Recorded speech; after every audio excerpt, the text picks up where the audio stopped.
Hello my dear APPSC Group 2 aspirants. Welcome to Expert Online Classes. మనం previous క్లాస్లో economic growth అంటే discuss చేసాం. We discussed about the economic growth definition. We discussed about what is the appropriate measure to calculate the real GDP, not real GDP, economic growth.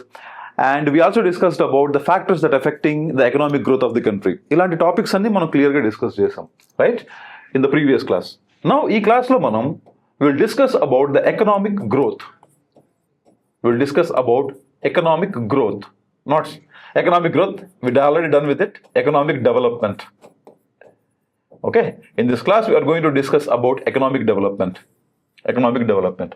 మా previous క్లాస్లో మనం economic growth గురించి కంప్లీట్గా discuss చేసాం. Economic growth అంటే ఏంటి? మీకు ఏం చెప్పాను? Increase in the real GDP. Increase in the real GDP. Real GDP increase అవ్వడమే మనకేంటి, రైట్? ఏమవుతుంది? మనకి ఎకనామిక్ గ్రోత్ అవుతుంది. At the same time the most appropriate measure for the economic growth is per capita income. The most appropriate measure for the growth is per capita income, right? ఇదే కదా మనం discuss చేసాం previous క్లాస్లో, per capita income, right? We also discussed about economic factors, social factors, and political factors that influences the economic growth of the country. We discussed all these topics, right? Now we are going to discuss about the economic development. మనకి చాలా మందికి confusion ఉంటుంది. Economic growth and economic development రెండు same concepts అనుకుంటాం, but they are all together different. But once upon a time, I mean to say before 1960s కంటే ముందు ప్రపంచం అంతా ఎకనామిక్ గ్రోత్ని, ఎకనామిక్ డెవలప్మెంట్ని రెండింటిని సేమ్ అనుకునేవాళ్ళు. But after a period of time 1960s దాటిన తర్వాత ద మోడర్న్ ఎకనామిస్ట్స్ రియలైజ్ అయ్యారు వాళ్ళు, ఎకనామిక్ గ్రోత్, ఎకనామిక్ డెవలప్మెంట్ రెండు సేమ్ కాదు అని రియలైజ్ అయ్యారు. Now we're going to discuss all this in detail in this class. Okay, see the first thing is economic growth. We already discussed about it. What is the meaning of economic growth? Economic growth అంటే meaning ఏంటి? Increase in the real GDP or GNP. ఏ country ఇప్పుడు మన దాంట్లో real GDP అని తీసుకుంటాం, మన దాంట్లో ఎకనామిక్ గ్రోత్ రావడం అంటే రియల్ జీడిపి పెరగడం. కొన్ని కంట్రీస్లో రియల్ జిఎన్పి తీసుకోవచ్చు, ఇంకొన్ని కంట్రీస్లో ఇంకో మెజర్ ఆఫ్ నేషనల్ ఇన్కమ్ తీసుకోవచ్చు. మనం అన్ని measures of national income complete చేసాం కదా, ఒక్కో కంట్రీలో ఒక్కో మెజర్ ఆఫ్ నేషనల్ ఇన్కమ్ తీసుకోవచ్చు. బట్ మోస్ట్ కామన్లీ మనకి తీసుకునే మెజర్ ఏంటంటే for economic growth most of the countries GDP తీసుకుంటాయి. దట్స్ అ కామన్ థింగ్, ఓకేనా? Common metric for national income. ఇప్పుడు ఎకనామిక్ గ్రోత్ అంటే రియల్ జీడిపి ఇంక్రీజ్ అవ్వడం అనగనుకున్నారు. ఇప్పుడు మీనింగ్ ఏంటి? రియల్ జీడిపి ఇంక్రీజ్ అవ్వడం అంటే మీనింగ్ ఏంటి? రియల్ జీడిపి కానీ పెరుగుతుంది అంటే, ఫర్ ఎగ్జాంపుల్ చూడండి, ఇనీషియల్గా థాట్ ఏంటంటే, రియల్ జీడిపి పెరిగితే ఆర్ ఎకనామిక్ గ్రోత్ పెరిగితే ఆటోమేటిక్గా ఎకనామిక్ డెవలప్మెంట్ కూడా జరుగుతుంది అనేది ఒక థియరీ, ఓకేనా? ఎకనామిక్ డెవలప్మెంట్ కూడా జరుగుతుంది ఎకనామీలో అనేది ఒక థియరీ.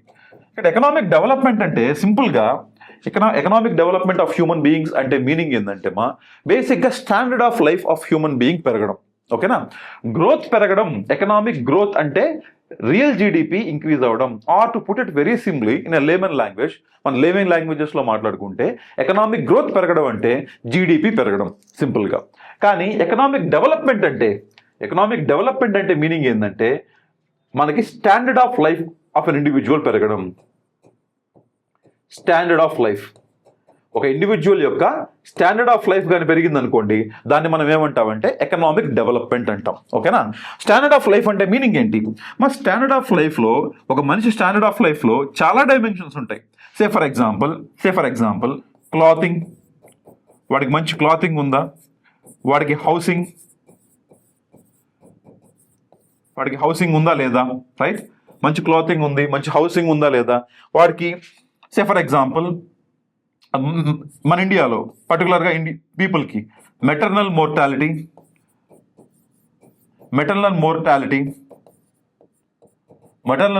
తక్కువ ఉందా లేదా? లైక్ పావర్టీ తక్కువ ఉందా లేదా కంట్రీలో?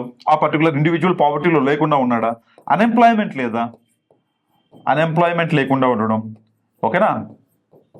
సో ఆల్ దీస్ మెజర్స్, ఇప్పుడు నేను చెప్పాను కదా, ఈ డైమెన్షన్స్ ఉన్నాయి చూసారా, వాడి క్లాతింగ్ ఉందా లేదా, housing, maternal mortality, poverty, under employment, ఇది కొంచెం ఒక ఫ్యాక్చువల్ ఓరియంటెడ్ అనాలిసిస్ టాపిక్ మా ఎకనామిక్ డెవలప్మెంట్ అనేది. ఓకే, మీరు దాన్ని బాగా అర్థం చేసుకోవడానికి ట్రై చేయండి. ఎకనామిక్ గ్రోత్ అంటే జీడిపి పెరగడం. ఎకనామిక్ డెవలప్మెంట్ అంటే standard of life of individuals improve అవ్వడం. స్టాండర్డ్ ఆఫ్ లైఫ్ని ఏది ఇండికేట్ చేస్తుంది? మనకి స్టాండర్డ్ ఆఫ్ లైఫ్ని ఏది ఇండికేట్ చేస్తుంది? స్టాండర్డ్ ఆఫ్ లైఫ్ బాగుంది అంటే, ఏవి బాగుంటే స్టాండర్డ్ ఆఫ్ లైఫ్ బాగుంది అని అంటే అర్థం ఏంటంటే, క్లాతింగ్ ఉండాలి వాడికి, హౌసింగ్ ఉండాలి, మెటర్నల్ మోర్టాలిటీ తక్కువ ఉండాలి. ఓకేనా, విల్ డిస్కస్. మెటర్నల్ మోర్టాలిటీ అంటే సింపుల్గా మనకి మదర్స్ పిల్లలకి బర్త్ ఇచ్చేటప్పుడు చనిపోతారు కొన్నిసార్లు, అవి మెటర్నల్ మోర్టాలిటీ. ఓకేనా, అవి తక్కువ ఉండాలి మన కంట్రీలో. పోవర్టీ తక్కువ ఉండాలి, అన్ఎంప్లాయ్మెంట్ తక్కువ ఉండాలి. ఓకేనా, లైఫ్ ఎక్స్పెక్టెన్సీ ఎక్కువ ఉండాలి, ఇన్ఫాంట్ మోర్టాలిటీ రేట్ తక్కువ ఉండాలి. ఈ విధంగా కొన్ని మనకి ఇండికేటర్స్ చూసామనుకోండి ఒక కంట్రీలో, అవన్నీ బాగున్నాయి అనుకోండి, ఆ ఇండికేటర్స్ అన్ని, ఆటోమేటిక్గా ఆ కంట్రీ ఎకనామిక్ డెవలప్మెంట్లో బాగుంది అంటే స్టాండర్డ్ ఆఫ్ లివింగ్లో బాగుంది అని అర్థం. ఓకేనా, మీరు ఇక్కడ ఏం మెమరైజ్ చేయాల్సిన అవసరం లేదు, జస్ట్ అర్థం చేసుకోండి. Basic difference between economic growth and economic డెవలప్మెంట్ని అర్థం చేసుకోండి. ఏది మెమరైజ్ చేయక్కర్లా, ఇక్కడ నేను రాసినవి ఏవి మెమరైజ్ చేయక్కర్లా. బట్ బేసిక్గా మీరు గుర్తుపెట్టుకోవాల్సిన థింగ్ ఏంటంటే, ఎకనామిక్ గ్రోత్ అంటే బేసిక్గా జీడిపి పెరగడం, ఎకనామిక్ డెవలప్మెంట్ అంటే స్టాండర్డ్ ఆఫ్ లైఫ్ పెరగడం. స్టాండర్డ్ ఆఫ్ లైఫ్ బాగుందా లేదా అని ఏది ఇండికేట్ చేస్తుంది, ఏది సూచిస్తాయి ఇలాంటి మెజర్స్, ఇలాంటివన్నీ. క్లాతింగ్ ఉందా, హౌసింగ్ ఉందా, మెటర్నల్ మోర్టాలిటీ రేట్ ఉందా, లైఫ్ ఎక్స్పెక్టెన్సీ ఎలా ఉంది కంట్రీలో, రైట్? ఇలాంటి ఇండికేటర్స్ అన్ని ఒక పర్సన్ యొక్క స్టాండర్డ్ ఆఫ్ లివింగ్ అనేది క్లియర్గా చూపిస్తాయి అనమాట ఎకనామీలో. Okay, so this is the basic ideal difference between the economic growth and economic development. మరి ఎకనామిక్ గ్రోత్ గా ఉండింది అనుకోండి, జీడిపి పెరిగితే ఇవన్నీ కూడా ఆటోమేటిక్గా ఎకనామీలో జరుగుతాయి. ఏంటి, ఒక కంట్రీలో జీడిపి పెరిగింది అనుకోండి, ఎకనామిస్టులు అందరూ ఏమనుకున్నారంటే 1960కి ముందు ఒక కంట్రీలో కానీ జీడిపి కానీ పెరిగితే ఆటోమేటిక్గా ఆ కంట్రీలో ఎకనామిక్ డెవలప్మెంట్ కూడా ఉంటుంది. అంటే ప్రజలందరికీ మంచి క్లోతింగ్ ఉంటుంది, హౌసింగ్ ఉంటుంది, లైఫ్ ఎక్స్పెక్టెన్సీ బాగా ఉంటుంది. ఓకేనా, మెటర్నల్ మోర్టాలిటీ తక్కువ ఉంటుంది, పావర్టీ ఉండదు, అన్ఎంప్లాయ్మెంట్ ఉండదు. ఇలాంటి సిచ్యువేషన్స్ అన్నీ మనకి ఏమొస్తాయంటే, ఇలాంటివన్నీ కూడా ఆటోమేటిక్గా జరిగిపోతాయి అని అనుకున్నారు. ఎప్పుడు? 1960కి ముందు. అంటే సింపుల్గా జీడిపి పెరిగితే ఇక్కడ స్టాండర్డ్ ఆఫ్ లైఫ్ కూడా పెరిగిపోద్ది అని చెప్పి, స్టాండర్డ్ ఆఫ్ లైఫ్ కూడా పెరుగుతుంది అని చెప్పి చాలా మంది ఎకనామిస్ట్ ఎక్స్పెక్ట్ చేశారు అంతకుముందు పాతకాలంలో.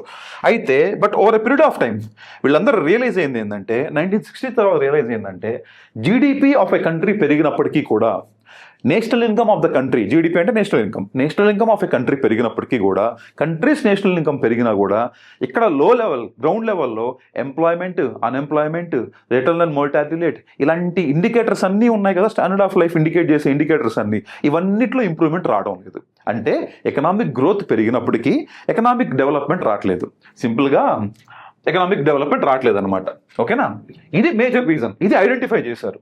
బేసిక్గా మనకి ఎకనామిక్ డెవలప్మెంట్ గురించి చూసుకున్నాం అనుకోండి, 2 థియరీస్ ఉంటాయి మనకి. ఎకనామిక్ డెవలప్మెంట్కి సంబంధించి 2 థియరీస్ ఉంటాయి. ఏంటి ఆ థియరీస్ అంటే, the first one, traditional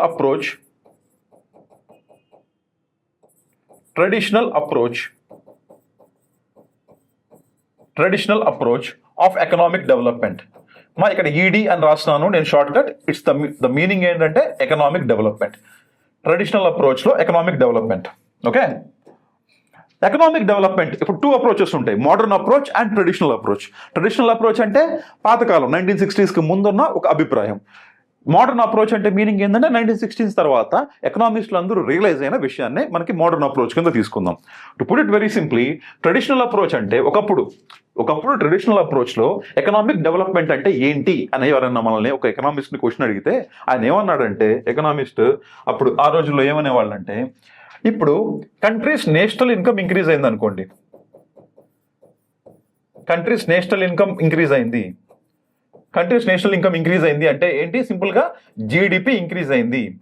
GDP increase అయితే మరి చూడండి, ఈ ఇంక్రీజ్ అయిన ఇన్కమ్ ముందు చూసారా, ఈ ఇన్కమ్ అంతా ఇది పీపుల్ మధ్య పెరిగి ఈ ఇన్కమ్ అంతా డిస్ట్రిబ్యూట్ అవుతుంది, డిస్ట్రిబ్యూటెడ్ అమాంగ్ పీపుల్. ఓకేనా, ఇదంతా డిస్ట్రిబ్యూట్ అయ్యి ఏంది ఆ పెరిగిన నేషనల్ ఇన్కమ్ ఉంటుంది చూసారా, అదంతా పీపుల్ మధ్య డిస్ట్రిబ్యూట్ అయ్యి ఆటోమేటిక్గా ఏమవుతుంది అనుకున్నాడు, పీపుల్ మధ్య ఇన్కమ్ అంతా డిస్ట్రిబ్యూట్ అయ్యి ఆటోమేటిక్గా economic development over period of time economic development వస్తుంది అన్నారు. దీన్నే trickle down effect of economic development, trickle down effect of economic development అన్నారు. సింపుల్గా చెప్పాలంటే ఇప్పుడు ఒక 100 గూడ్స్ ప్రొడ్యూస్ అయ్యాయి అనుకుందాం, ఎకనామీలో ఒక 100 గూడ్స్ ప్రొడ్యూస్ అయ్యాయి అనుకుందాం. సో ఆటోమేటిక్గా నేషనల్ ఇన్కమ్ ఎంత, మీకు ఇన్కమ్ మెథడ్ అయినా ఎక్స్పెండిచర్ మెథడ్ అయినా ప్రోడక్ట్ మెథడ్ అయినా మూడిట్లో సేమ్ వాల్యూ అయితే సేమే ఉంటుంది కదా. మీకు ఆల్రెడీ మనం నేషనల్ ఇన్కమ్లో చూసాం. సో నేషనల్ ఇన్కమ్ ఎంత, 100 రూపాయలు వచ్చింది. ఇప్పుడు ఎకనామిక్ గ్రోత్ వచ్చింది. ఎకనామిక్ గ్రోత్ అంటే మీనింగ్ ఏంటి, 100 నుంచి 110కి పెరగడం, 100 నుంచి 110కి పెరగడం, అవునా కదా. 100 నుంచి 110కి పెరిగింది అంటే 100 నుంచి 110కి ఎందుకు పెరిగింది, 100 నుంచి 110కి ఎందుకు పెరిగింది అంటే ఆ ఎక్స్ట్రా 10 గూడ్స్ని ఎవరొకరు డిమాండ్ చేశారు. డిమాండ్ చేయకుండా ప్రొడ్యూస్ చేయరు కదా ఏ కంపెనీ వాళ్ళు కూడా. ఎక్స్ట్రా 10 గూడ్స్ని ఎవరొకరు డిమాండ్ చేశారు, అవునా కదా.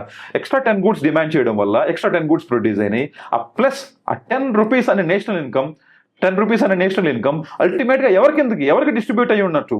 ఆ ఎక్స్ట్రా 10 గూడ్స్ ఎవరు డిమాండ్ చేశారని, ఎక్స్ట్రా 10 గూడ్స్ ఎవరు డిమాండ్ చేశారు ఎవరో ఎకనామీలో ఉన్న మీలాంటి నాలాంటి పర్సన్సే కదా ఆ 10 గూడ్స్ ఎక్స్ట్రా 10 గూడ్స్ని డిమాండ్ చేశారు.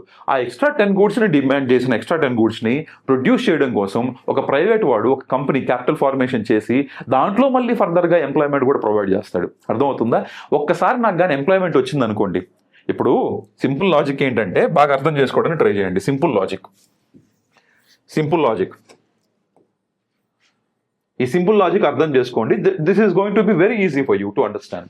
ఇప్పుడు మనకి okay, I'll take another slide and I'll explain to you. See, ఇప్పుడు let's suppose 2026లో 100 గూడ్స్ ప్రొడ్యూస్ అవుతున్నాయి. 100 goods and services. But for the time being మన ఎగ్జాంపుల్ అండర్స్టాండింగ్ కోసం 100 గూడ్స్ ప్రొడ్యూస్ అవుతున్నాయి అనుకుందాం. ఓకేనా, 100 గూడ్స్ ప్రొడ్యూస్ అవుతున్నాయి అనుకుందాం. మనకి 2027లో బాగా అర్థం చేసుకోండి. 2027లో say for example 110 goods produce అయినాయి. 110 గూడ్స్ ప్రొడ్యూస్ అయినాయి అంటే మీనింగ్ ఏంటి, ఇక్కడ 110 గూడ్స్ ప్రొడ్యూస్ అయ్యిందంటే మీనింగ్ ఏంటి, గ్రోత్ ఎంత, growth in the national income. మా నేషనల్ ఇన్కమ్ అంటే ఏంటి, either GDP in product method, GDP in expenditure method, or GDP in income method. ఏ మెథడ్ అయినా ఒకటే, మీకు ఆల్రెడీ ఎక్స్ప్లెయిన్ చేశాను. మూడిట్లో నేషనల్ ఇన్కమ్ని ఏ మెథడ్లో అయినా క్యాలిక్యులేట్ చేయొచ్చు మనం. So growth in the national income ఎంత వచ్చింది ఇక్కడ, 100 నుంచి 110కి పెరిగిందంటే 10% పెరిగినట్టు. ఓకేనా, 10% పెరిగినట్టు. సో ఇక్కడ ఏమైంది, ఫస్ట్ కేసు ఎక్స్ప్లెయిన్ చేస్తున్నాను చూడండి. ఎకనామిక్ గ్రోత్ పెరిగింది, అర్థమవుతుందా. ఎకనామిక్ గ్రోత్ వచ్చింది. Economic growth